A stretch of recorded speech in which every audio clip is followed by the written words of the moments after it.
Hello friends, welcome back. So in this video, I'll be discussing about household circuit. Household circuit means the circuit which is available at everyone's house that we are trying to depict in this working model. Basically, in every house, we will have a fan, we will have a bell, as well as we have a light as well. Now, by using DC battery, which is 9-volt battery, how can we power up all these equipments? It could be light, bell, and fan by making use of switches. That is the working model here.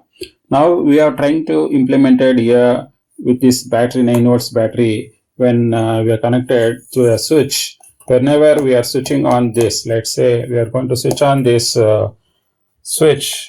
Now you can see there is a lighting of this light is happening, which is LED light.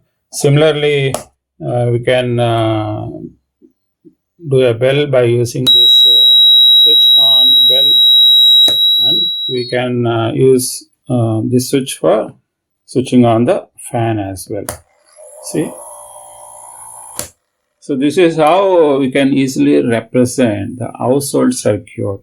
How can we use this household circuit by making use of simple 9-volt battery? I hope you guys got a clarity on what is all about household circuit. What are the various things we can lighten up using just with the 9-volt battery. Thanks for watching this video. Bye for now. Take care.